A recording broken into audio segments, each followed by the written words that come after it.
Hello everyone. ಪ್ರಶ್ನೆ ಸಂಖ್ಯೆ 8 ಗಮನಿಸಿ. ಇದು ಅಥವಾ ಪ್ರಶ್ನೆ 3 ಅಂಕಗಳನ್ನ ಹೊಂದಿರುತ್ತೆ. ಈ 8ನೇ ಪ್ರಶ್ನೆಗೆ ನಿಮ್ಗೆ ಚಾಯ್ಸ್ ಇರುತ್ತೆ.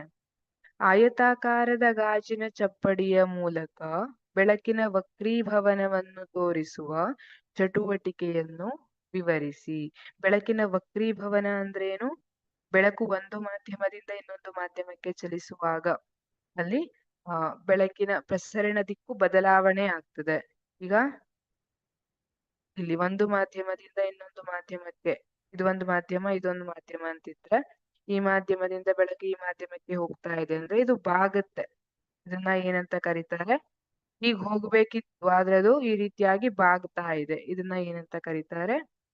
ಬೆಳಕಿನ ವಕ್ರೀಭವನ.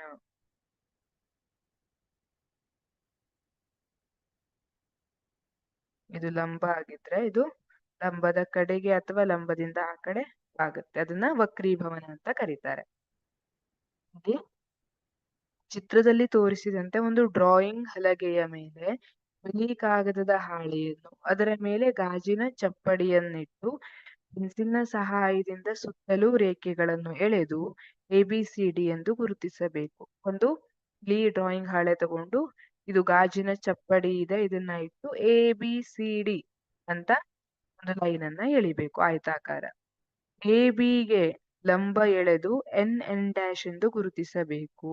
ABಗೆ ಲಂಬವನ್ನ ಎಳಿರಿ, ಇದು N ಮತ್ತೆ N' ಅನ್ನುವುದನ್ನ ಗುರುತಿಸಬೇಕು.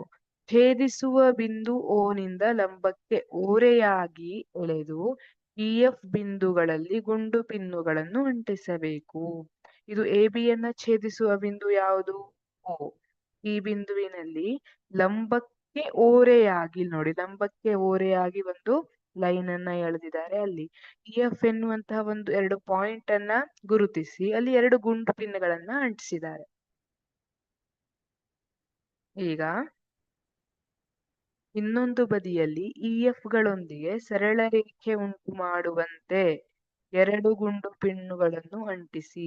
ಈಗ ನೀವು ಇನ್ನೊಂದು ಬದಿಯಲ್ಲಿ EF ಗಳೊಂದಿಗೆ ಸರಳ ರೇಖೆ ಉಂಟು ಮಾಡುವಂತೆ 2 ಗುಂಡು ಪಿನ್ನುಗಳನ್ನು ಅಂಟಿಸಿ ಅವುಗಳನ್ನ GH ಎಂದು ಗುರುತಿಸಿ. ಈಗ ಗ್ಲಾಸ್ ಸ್ಲ್ಯಾಬಿನ ಗಾಜಿನ ಚಪ್ಪಡಿ ಏನಿದೆ ಅದರ ಮತ್ತೊಂದು ಬದಿಯಲ್ಲಿ ನೀವು ಇದರ ಪ್ರತಿಬಿಂಬವನ್ನ ನೋಡ್ಬೇಕು. ಈಗ ಇಲ್ಲಿ ಕಾಣ್ತಾ ಇದೆಯಲ್ಲ ಯಾವ ಪೊಸಿಷನ್? G ಮತ್ತೆ H ಅಂತ ಬರೋ ಹಂಗೆ ಅಂಟಿಸಬೇಕು. ಗಾಜಿನ ಚಪ್ಪಡಿಯನ್ನ ತೆಗಿಬೇಕು. EF ಹಾಗೂ GH ಬಿಂದುಗಳನ್ನು ಸೇರಿಸಿದಾಗ EF GH ಬಿಂದುಗಳನ್ನು ನೋಡಿ ಇಲ್ಲಿ ಸೇರಿಸಿದಾರಲ್ಲ, ಇದು EF GH ಬಿಂದು. ಅವು ಒಂದೇ ಸರಳ ರೇಖೆಯಲ್ಲಿ ಇರುವುದಿಲ್ಲ. ಇದಕ್ಕೆ ಬೆಳಕಿನ ವಕ್ರೀಭವನ ಕಾರಣ ಎಂಬುದನ್ನು ತಿಳಿಯಬಹುದು. ಇಲ್ಲಿ ಬೆಳಕು ಈ ರೀತಿಯಾಗಿ ಇಲ್ಲಿ ಡಾಟೆಡ್ ಲೈನ್ ಅಲ್ಲಿ ತೋರಿಸಿದಾರಲ್ಲ, ಇಲ್ಲಿ ಹೋಗ್ಬೇಕಿತ್ತು ಆದ್ರೆ ಬೆಳಕು ಎಲ್ಲಿ ಬರ್ತಾ ಇದೆ? ಓರೆಯಾಗಿ ಬರ್ತಾ ಇದೆ. ಯಾಕೆಂದ್ರೆ ಇವೆರಡರ ಗಾಳಿ ಮತ್ತೆ ಗಾಜಿನ ವಕ್ರೀಭವನ ಸೂಚ್ಯಂಕದಲ್ಲಿ ವ್ಯತ್ಯಾಸ ಇರುತ್ತೆ. ಇದಕ್ಕೆ ಬೆಳಕಿನ ವಕ್ರೀಭವನ ಕಾರಣ ಎಂಬುದನ್ನು ನಾವು ತಿಳಿಯಬಹುದು. Thank you.